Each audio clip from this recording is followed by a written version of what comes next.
I'm Reggie Berg, and this is the second episode of Musical Bingo. Last week focused on pop music from the 50s and 60s. And to continue that momentum, this week is exclusively classical composers who wrote 12-tone music.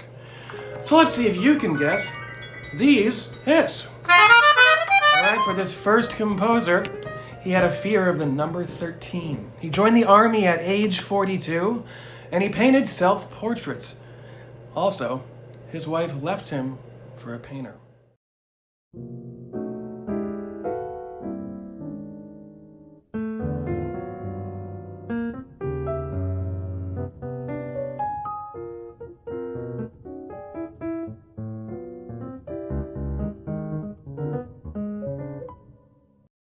If you guessed Klavierstück, Opus 33A, by Arnold Schoenberg, you're correct.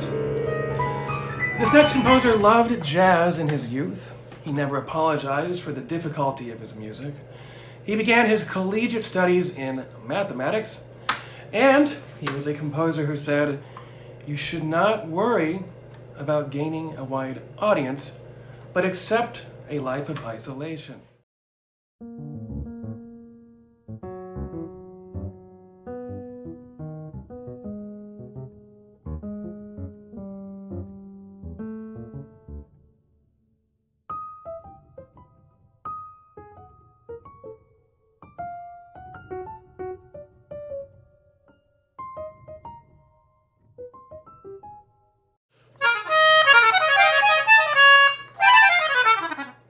Hey guys, so I messed up something on the Schoenberg. There's actually there's been this drum part that was found after Schoenberg.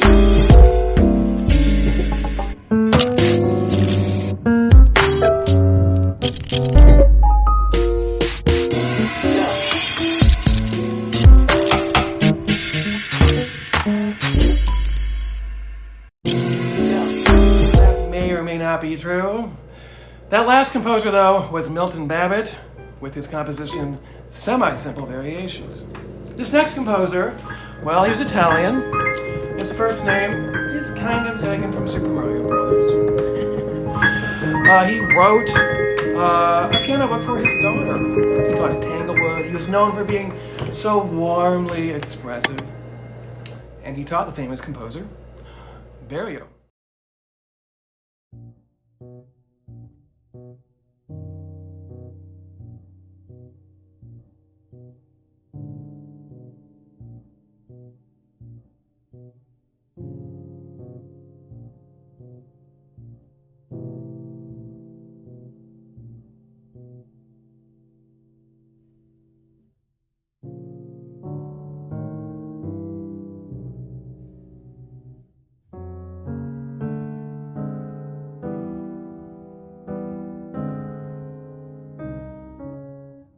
Alright, if you guessed the musical notebook of Anna Libera by Dallapiccola, Luigi Dallapiccola, then you're correct. Alright, by now, if you're still watching, you're probably tired of just saying, I don't know. I don't know the answer, I don't care about the answer, so you know what, we're going to just change the pace a little bit. The next composer, he loved mountain climbing. He was shot because he was smoking a cigar outside. Somebody in the army shot him. You know what? He was a liar. You know why he was a liar? Because he says that he had an Opus 1 that wasn't his Opus 1. If you don't know what Opus 1 means, it probably means you're making a lot more money than I'm making right now. Because you didn't go into music. Okay? So who cares? But the Opus 1 thing, he actually wrote 30 pieces before an Opus 1. So his Opus 1's actually Opus negative 30. Ha ha! Did you catch that? Alright. Here is the one hint that really matters. Short.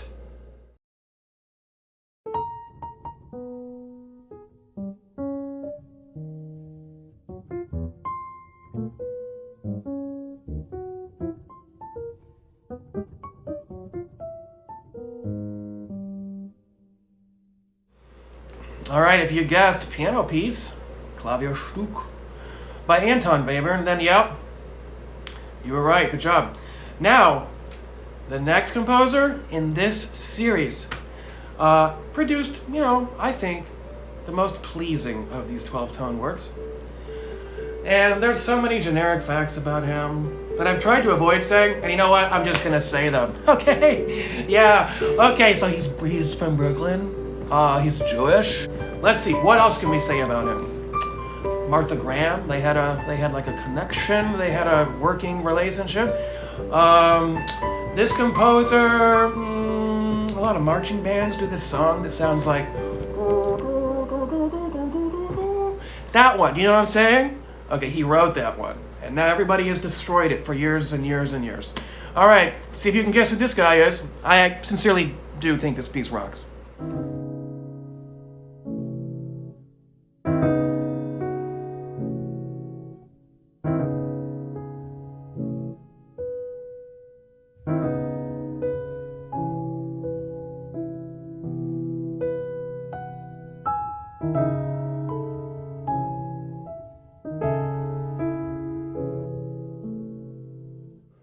If you guessed Piano Variations by none other than Aaron Copland, you're right. All right, now, this next and final composer. Well, let's just put it this way. Probably didn't have a lot of friends, so he started his own little summer camp to invite only people over who believed in composing 12-tone music. And they would hang out together and have a great time. He studied math in college, just like Milton Babbitt, although they were certainly not friends, by the way. And, I don't know. Honestly, he was kind of a dick. You know, like, he has an article that he wrote that is labeled, Schoenberg is dead. Who writes that when somebody dies? Well, this man does. And you know what I have to say that's a hint? Boo!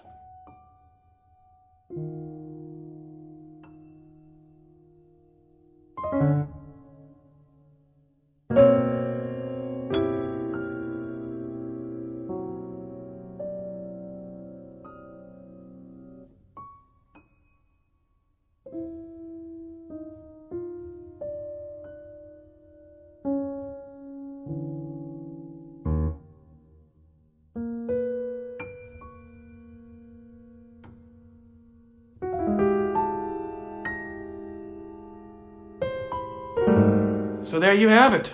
That piece was Pierre Boulez's Piano Sonata number 1. So, just a few words. 12-tone music has always been controversial. Nowadays, I wouldn't say it's controversial. I would say people just don't care anymore. And you love it, then you love it. You hate it, you hate it. But the feelings aren't so strongly as they once were.